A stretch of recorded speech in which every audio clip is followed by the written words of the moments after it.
नमस्कार दोस्तों, मेरा नाम राहुल साहू है। आज की वीडियो में आप लोगों को बताऊंगी यदि सेल्स ऑर्डर को डिलीट करना है तो कैसे करेंगे, आउटबाउंड डिलीवरी को डिलीट करना है तो कैसे करेंगे। दोस्तों, इससे पहले जो मैंने वीडियो अपलोड की हुई थी पीजीआई रिवर्स इनवॉइस कैंसिल की, उससे मैंने आप लोगों को डिलीट करना नहीं बताया था। बट मेरे से कमेंट से पूछा गया था कि हम सेल्स ऑर्डर आउटबाउंड डिलीवरी को डिलीट कैसे करें और कर सकते हैं नहीं कर सकते हैं। तो इसलिए मैं आप लोगों के लिए वीडियो लेकर आया हूँ कि how to delete sales order. आज की वीडियो हम लोग फुल प्रोसेस समझेंगे, जिसे आपको एग्जाम्पल बताता हूँ।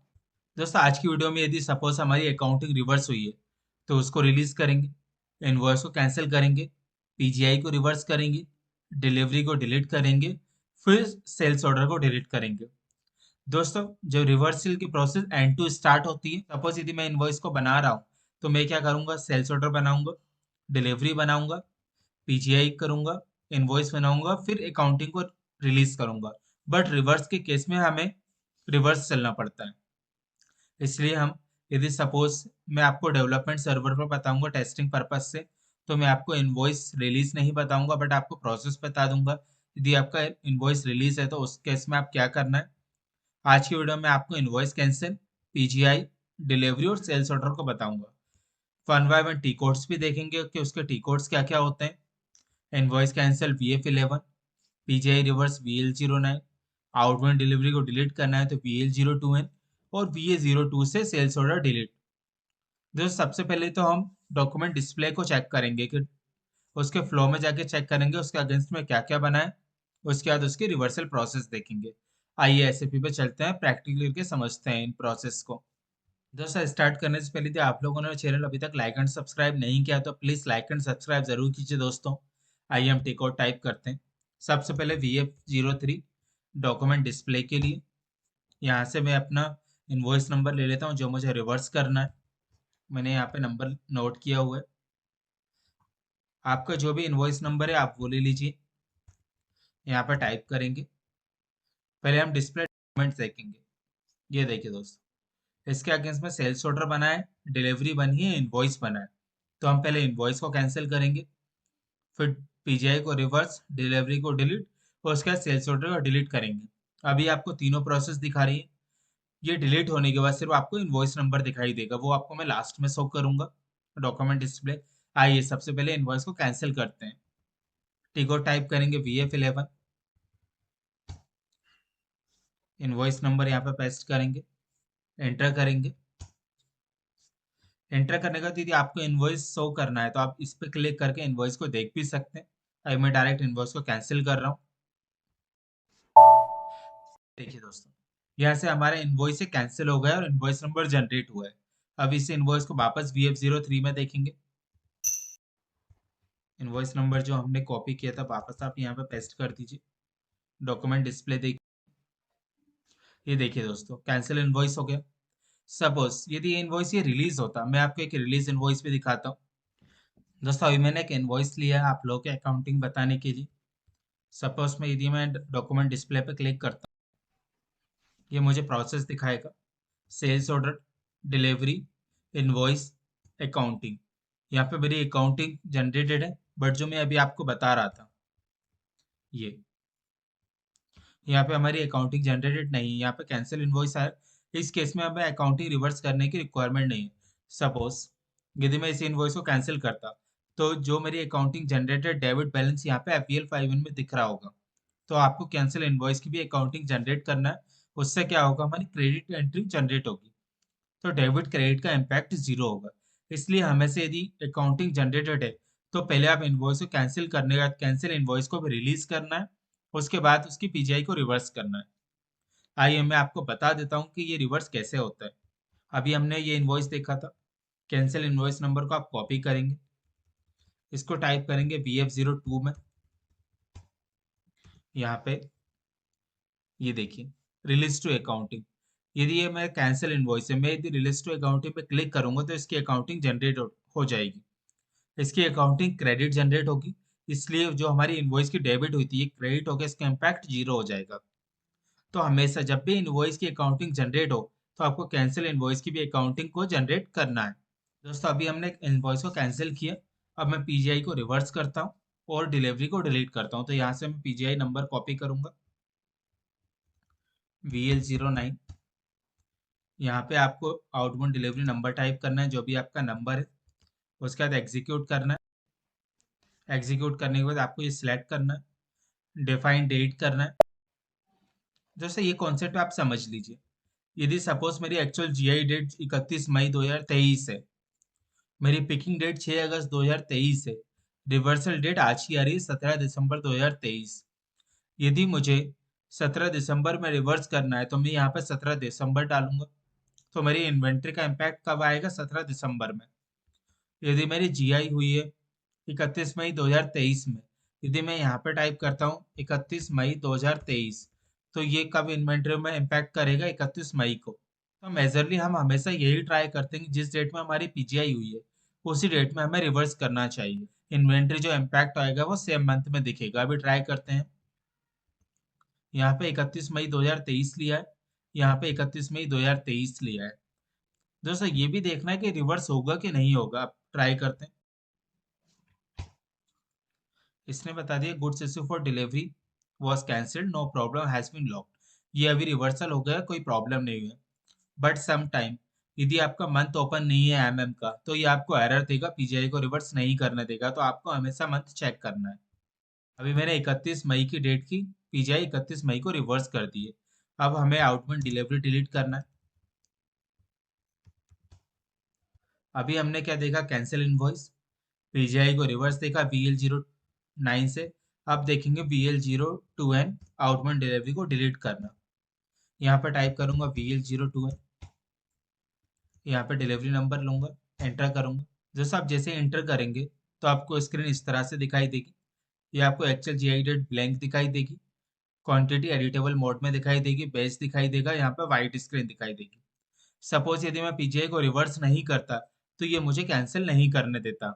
वो भी आपको स्क्रीन दिखाता हूँ। यदि पीजीआई रिवर्स नहीं है तो हमारी स्क्रीन किस तरह से दिखाई देगी। हम यहाँ पे टाइप करेंगे VL02N। मैं अदर आउटबाउंड डिलीवरी ले रहा हूँ। देखिए दोस्तों, यहाँ पे एक्चुअल जीआई डेट भी आ रही है 30/11, यहाँ पे भी ये डेट आ रही है, और यहाँ पे भी एडिटेबल मोड नहीं है, व्हाइट कलर नहीं दिख रहा है। इट मीन्स ये सब ब्लॉक है। ब्लॉक केस में आप आउटबाउंड डिलीवरी को डिलीट नहीं कर सकते। आपको सबसे पहले पीजीआई को रिवर्स करना होगा। ये आपको हाइट दिख रहा है, ये आपको एडिटेबल मोड में लाना होगा, जैसा कि ये स्क्रीन दिख रही है पीजीआई के लिए। इसलिए सबसे पहले हमें पीजीआई को रिवर्स करना होता है, उसके बाद आउटबाउंड डिलीवरी को डिलीट करना होता है। यदि मुझे डिलीवरी को डिलीट करना है तो मैं यहाँ पे जाऊँगा, आउटबाउंड डिलीवरी पे क्लिक करूंगा, ये डिलीट करूंगा। इससे क्या होगा? हमारी आउटबाउंड डिलीवरी डिलीट हो जाएगी। सो इससे पहले आपको एक चीज नोट करना है। यदि आपने सेल्स ऑर्डर नंबर नहीं लिखा है तो अब वो सेल्स ऑर्डर नंबर लिख लीजिए, क्योंकि आउटबाउंड डिलीवरी डिलीट होने के बाद सेल्स ऑर्डर और डिलीवरी का कोई इम्पैक्ट नहीं होता। इसलिए हमें जब भी मैं डॉक्यूमेंट फ्लो चेक करूंगा तो उसमें मुझे सेल्स ऑर्डर नंबर नहीं दिखाई देगा। इसलिए हम क्या करेंगे? डॉक्यूमेंट डिस्प्ले, यहाँ से डॉक्यूमेंट फ्लो देखेंगे और सेल्स ऑर्डर नंबर को कॉपी कर लेंगे। ये 549, यहाँ पे हमारा डिलीवरी नंबर कॉपी करते हैं, एंटर करते हैं। एडिटेबल मोड में दिख रहा है, पीजीआई भी इनेबल है, इट मीन्स हम डिलीट कर सकते हैं। क्लिक करूंगा, यहाँ से डिलीट पे ओके करूंगा और ये डिलीट करूंगा। डिलीट, ये हुई मेरी आउटबाउंड डिलीवरी डिलीट हो गया। अब मैं आपसे सेल्स ऑर्डर क्यों कह रहा था? यदि मैं डॉक्यूमेंट पे क्लिक करूंगा तो ये क्या दिखाएगा? डाटाबेस और in the archive. It means ये कैंसिल हो गया है। अब हम इसकी डिलीवरी नहीं देख सकते। अब मुझे यदि सेल्स ऑर्डर को डिलीट करना है तो कैसे करेंगे वो चेक करते हैं। वापस मैं डॉक्यूमेंट फ्लो चेक करूंगा कि उसमें कोई इम्पैक्ट आया कि नहीं आया। हमारा इनवॉइस नंबर कॉपी करेंगे, टाइप करेंगे, डॉक्यूमेंट फ्लो देखेंगे। ये देखिए, डिलीवरी आर्चिव मीन्स कैंसिल हो गई है, डिलीट हो गई है। इनवॉइस नंबर ये है, कैंसिल इनवॉइस नंबर ये है। यहाँ से सेल्स ऑर्डर नंबर डिलीट हो चुका है। तो सेल्स ऑर्डर नंबर जब जैसे ही डिलीट होगा, ये हमारी यहाँ से डिलीवरी डिलीट होगी, उसके बाद यहाँ से सेल्स ऑर्डर नंबर रिमूव हो जाएगा। सिर्फ हमें क्या दिखाई देगा? डिलीवरी और कैंसिल इनवॉइस नंबर, और हमने जो इनवॉइस बनाया था वो दिखाई देगा। दोस्तों ये इसलिए होता है क्योंकि मैं उस सेल्स ऑर्डर के अगेंस्ट में वापस डिलीवरी भी बना सकता हूँ, इनवॉइस भी बना सकता हूँ। इसलिए वो हमारे सिर्फ सिंगल एंट्री क्रिएट करता है सेल्स ऑर्डर की। उसके अगेंस्ट में जो भी डॉक्यूमेंट है वो वहां से सब रिमूव हो जाते हैं। आइए अब सेल्स ऑर्डर को और समझ लेते हैं। ठीक, और टाइप करेंगे VA02, यहाँ से हमारा सेल्स ऑर्डर नंबर कॉपी करेंगे, टाइप करेंगे, एंटर करेंगे। ये देखिए दोस्तों, एंटर करने के बाद आपको स्क्रीन इस तरह से दिखाई देगी। यहाँ पे डॉक्यूमेंट फ्लो चेक कर, तो ये सिर्फ मुझे सिंगल ऑर्डर नंबर दिखाई देगा। ये ओपन है। अब यहाँ से मैं चाहूँ तो इसको वापस क्रिएट कर सकता हूँ, बना सकता हूँ, इसके अगेंस्ट में डिलीवरी कर सकता हूँ, मटेरियल को भी चेंज कर सकता हूँ, पार्टी को भी चेंज कर सकता हूँ, रेट भी अपडेट कर सकता हूँ। तो मुझे सेल्स ऑर्डर डिलीट करने की रिक्वायरमेंट नहीं रहेगी, यहाँ से आप सबको अपडेट कर सकते हैं इजीली। यदि मुझे इसको डिलीट करना है तो सेल्स डॉक्यूमेंट पर क्लिक करूंगा, ये डिलीट का ऑप्शन है, यहाँ से आप डिलीट कर सकते हैं। इसमें एक और ऑप्शन होता है दोस्तों, यदि कभी कभी सेल्स ऑर्डर डिलीट नहीं होता है तो आपको उस केस में क्या करना है, डिस्प्ले पे क्लिक करना है। डिस्प्ले पे जाने के बाद आपको बिलिंग डॉक्यूमेंट जाना है। बिलिंग पे जाने के बाद यहाँ पे बिलिंग ब्लॉक है। यदि मैं यहाँ पे ब्लॉक पे कुछ सपोज कैलकुलेशन मिसिंग ये टाइप कर देता हूँ, तो इट मीन्स कि आपका सेल्स ऑर्डर ब्लॉक हो जाएगा। इसके अगेंस्ट में फिर ना आप इनवॉइस जनरेट नहीं कर सकते। इसलिए हम क्या करेंगे, या तो सेल्स ऑर्डर को ब्लॉक करेंगे या फिर डिलीट करेंगे। हमारे पास दोनों ऑप्शन है। सेल्स ऑर्डर को ब्लॉक करेंगे तो भी हमारा इनवॉइस जनरेट नहीं होगा। यहाँ से हम सेल्स ऑर्डर ब्लॉक कर सकते हैं। आप डिलीट बता देता हूँ। सेल्स ऑर्डर पे क्लिक करना है, डिलीट पे यस क्लिक करना है और यस करना है। ये दोस्तों सेल्स ऑर्डर भी डिलीट हो गया। अब वापस चेक करते हैं सेल्स ऑर्डर में डॉक्यूमेंट फ्लो चेक करते हैं, तो ये नहीं दिखाएगा, आर्चिव दिखाएगा। आर्चिव मीन्स ये हमारा कैंसिल हो गया है। VF03 paste document flow. तो दोस्तों आज की वीडियो हमने क्या देखा था, पहले सेल्स ऑर्डर नंबर आ रहा था, वो डिलीट किया, डिलीवरी डिलीट की, PGI रिवर्स की, इनवॉइस को कैंसिल किया, तो इनवॉइस नंबर जनरेट हो गया। इस तरह से आप इनवॉइस की फुल प्रोसेस को रिवर्स कर सकते हैं। तो दोस्तों आज की वीडियो में मैंने आप लोगों को बताया था, यदि हमारी अकाउंटिंग भी रिलीज है तो आपको इनवॉइस कैंसिल करना है पहले। इनवॉइस कैंसिल करने के बाद आपको उसकी अकाउंटिंग रिलीज करनी है, जिससे उसका इम्पैक्ट प्लस माइनस करके जीरो हो जाएगा। इनवॉइस कैंसिल के बाद आपको PGI रिवर्स करना है, फिर डिलीवरी को डिलीट करना है VL02N से, फिर सेल्स ऑर्डर को डिलीट करना है। इसके हमने टिकॉट्स देखे थे। VF11 से आप इनवॉइस को कैंसिल करते हैं, VL09 से PGI को रिवर्स, VL02N से डिलीवरी करते हैं, डिलीवरी को डिलीट करते हैं, और VH02 से सेल्स ऑर्डर को डिलीट करते हैं। सबसे इंपॉर्टेंट टी कोड है हमारा VF03, ये डॉक्यूमेंट फ्लो डिस्प्ले के लिए। यहाँ से आप आपका डॉक्यूमेंट फ्लो चेक कर सकते हैं। यदि आपने इनवॉइस बनाया है तो उसका डॉक्यूमेंट फ्लो देख सकते हैं, सेल्स ऑर्डर नंबर क्या है, डिलीवरी नंबर क्या है, PGI नंबर क्या है। तो दोस्तों इस तरह से आप सेल्स ऑर्डर की फुल प्रोसेस को डिलीट कर सकते हैं। ये मैंने आपको स्टैंडर्ड प्रोसेस बताई है, ये हर कंपनी सेम फॉलो करते हैं। आप किसी भी कंपनी में काम कर रहे हो, ये सब स्टैंडर्ड टी कोड है। हमारी SAP SD मॉड्यूल की रिवर्सल प्रोसेस है। इस तरह से आप SAP का इनवॉइस को रिवर्स कर सकते हैं वन बाय वन। दोस्तों इससे रिलेटेड यदि आपको कुछ डाउट तो आप मेरे से कमेंट्स में लिखकर पूछ सकते हैं, या मेरी पर्सनल ईमेल आईडी पर आप मुझे मेल भी कर सकते हैं। यदि आपको मेरा वीडियो पसंद आया तो लाइक एंड सब्सक्राइब जरूर कीजिए दोस्तों, और ये ज़्यादा से ज़्यादा लोगों के पास शेयर कीजिए, जिससे आप लोगों का नॉलेज बढ़ेगा, आपके दोस्तों का नॉलेज बढ़ेगा। आज के लिए इतना ही। थैंक यू दोस्तों।